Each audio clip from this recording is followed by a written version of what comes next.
RSS ವಿರುದ್ಧ ಪತ್ರ, ಸಚಿವ ಪ್ರಿಯಾಂಕ್ ಖರ್ಗೆಗೆ ಬೆದರಿಕೆ ಕರೆ. ಅಪರಿಚಿತನಿಂದ ಫೋನ್ ಕರೆ, ಅವಾಚ್ಯವಾಗಿ ನಿಂದನೆ. ಫೋನ್ ಕರೆ ರೆಕಾರ್ಡ್ ಮಾಡಿ ಎಕ್ಸ್ನಲ್ಲಿ ಸಚಿವ ಪ್ರಿಯಾಂಕ್ ಖರ್ಗೆ ಪೋಸ್ಟ್ ಮಾಡಿದ್ದಾರೆ. ಆರ್ಎಸ್ಎಸ್ ವಿರುದ್ಧ ಪತ್ರವನ್ನು ಬರೆದಂತಹ ವಿಚಾರಕ್ಕೆ ಸಂಬಂಧಪಟ್ಟಂತೆ ಸಚಿವ ಪ್ರಿಯಾಂಕ್ ಖರ್ಗೆಗೆ ಈಗ ಬೆದರಿಕೆ ಕರೆ ಬಂದಿದೆ. ಅಪರಿಚಿತನಿಂದ ಈ ಫೋನ್ ಕರೆ ಬಂದಿದೆ ಅಂತ ಹೇಳಲಾಗ್ತಾ ಇದೆ. ಅವಾಚ್ಯವಾಗಿ ಆತ ನಿಂದಿಸಿದ್ದಾನೆ.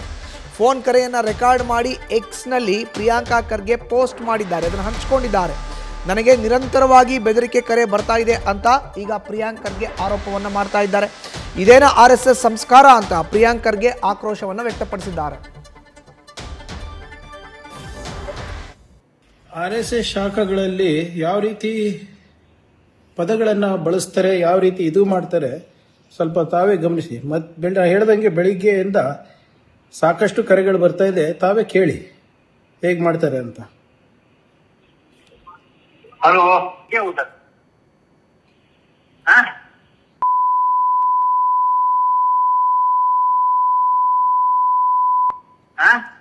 क्या प्रॉब्लम क्या है तुम्हारा? प्रॉब्लम क्या है तुम्हारा? अरे इसके बारे में जो बोलने रखती रही तेरी औकात है क्या? मेरे औकात है, मैं आरएसएस का जुड़ा हुआ. मेरे आरएसएस ये प्रियंका तो अभी पैदा हुआ है 30-35-40 साल तेरा उम्र हुआ है. तेरे बाप को बोलने को नहीं आता भाई, तो राहुल गांधी को वो प्रियंका गांधी बोलता है. यही सीख है क्या? ये सब जो गाली, एक मिनट सुनो, ये सब जो गाली बक रहे हो ना, यही आपका सीख है? आरएसएस का सीख यही है क्या? यही सिखाते आपको आरएसएस शाखा में? मतलब नहीं बोलो आरएसएस शाखा. अरे भाई एक मिनट ठहरो, आरएसएस ऐसे ही सिखाते हैं क्या? ये किसका ये? अरे ठहरो भाई, ये आपको शाखा में सिखाते हैं? मोहन भागवत जी सिखाते हैं? कौन BL संतोष जी सिखाते हैं? अरे भाई पहले मेरी बात सुन, पहली बात तो सुनते जा. ಇಲ್ಲ ಕೇಳಿ, लेकिन ठहरो, तुमको सोचने वाले नहीं. तो ये सब सीख प्रियंका खड़िया को तो ये मुसलमान के बारे में बात करता है, हिंदी के बारे में. अभी ये जो आप भाषा बात कर रहे हैं, आपको आरएसएस सिखाता है क्या? ये शाखा में सिखाते हैं आपको? हाँ,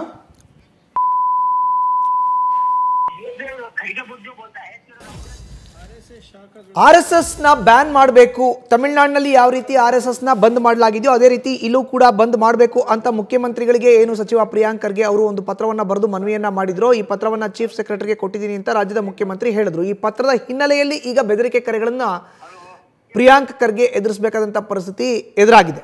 ಅದೇ ನಿಟ್ಟಿನಲ್ಲಿ ಇವತ್ತು ಅವರೇ ಮಾಧ್ಯಮಗಳ ಮುಂದೆ ಮಾಧ್ಯಮದ ಹೇಳಿಕೆಯನ್ನು ಏನು ಬಿಡುಗಡೆ ಮಾಡಿದ್ದಾರೆ. ನನಗೆ ಬರ್ತಾ ಇರೋಂಥ ಕರೆ ಯಾವ ರೀತಿ ಇದೆ ಅಂದರೆ ನೀವೇ ಕೇಳಿಸ್ಕೊಳ್ಳಿ ಯಾವ ರೀತಿ ಮಾತಾಡ್ತಾರೆ ಅವರು ಅನ್ನೋ ಒಂದು ಆಡಿಯೋನ ಕೂಡ ಅವರು ಎಕ್ಸ್ನಲ್ಲಿ ಪೋಸ್ಟ್ ಮಾಡಿದ್ದಾರೆ. ವ್ಯಕ್ತಿಯೊಬ್ಬ ಕರೆ ಮಾಡ್ತಾನೆ, ಅವ್ರಿಗೆ ಅವಾಚ್ಯ ಶಬ್ದಗಳಿಂದ ನಿಂದಿಸ್ತಾನೆ. ಇದೇನಾ ಆರ್ಎಸ್ಎಸ್ ಸಂಸ್ಕೃತಿ ಅನ್ನೋ ಪ್ರಶ್ನೆಯನ್ನು ಈಗ ಸಚಿವ ಪ್ರಿಯಾಂಕ್ ಖರ್ಗೆ ಮಾಡ್ತಾ ಇದ್ದಾರೆ.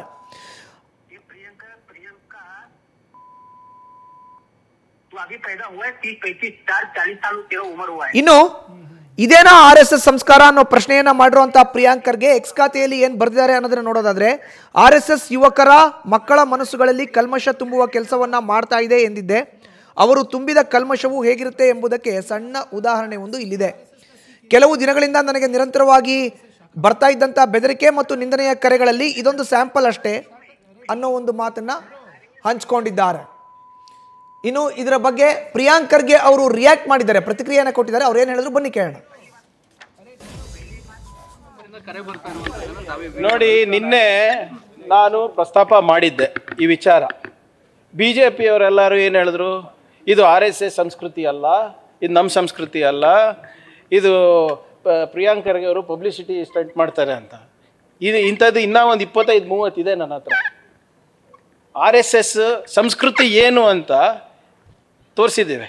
ಅವನೇನು ಹೇಳ್ತಾನೆ, ನಿನ್ನೆ ಬಿಡುಗಡೆ ಮಾಡೋದ್ರಲ್ಲಿ RSS ಇಂದ ನಾನು ಬಂದಿದ್ದೀನಿ, RSS ಅನ್ನು ನಾನು ಮೈಗೂಡಿಸ್ಕೊಂಡಿದ್ದೀನಿ, ನೀನು ಯಾರು ಭಯಕ್ಕೆ ಅಂತ ಏನೇನು ಬೈದು ನೀವೇ ನೋಡಿದಿರಲ್ಲ. ಅದಕ್ಕೆ ಅನ್ಎಡಿಟೆಡ್ ವರ್ಷನ್ನೇ ಹಾಕಿದ್ದೀನಿ. BJPಯವರ ಸಂಸ್ಕೃತಿ RSS ಅವರ ಶಾಖೆನಲ್ಲಿ ಏನು ಕಲಿಸ್ತಾರೆ ಅಂದ್ಬಿಟ್ಟು ನಿಮಗೆ ಹಾಕಿದ್ದೀನಿ.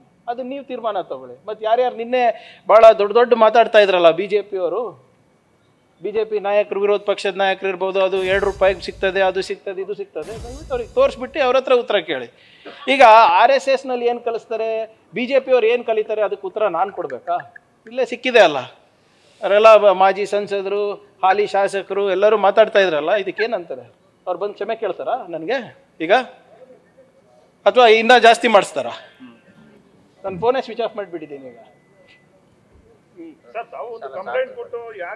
ನಾನು ಅದನ್ನು ಬರ್ದಿದ್ದೀನಲ್ಲ, ಕಂಪ್ಲೇಂಟ್ ಕೊಟ್ರೆ ಅವನ ಮೇಲೆ ಹ್ಯಾರಾಸ್ಮೆಂಟ್ ಆಗುತ್ತೆ.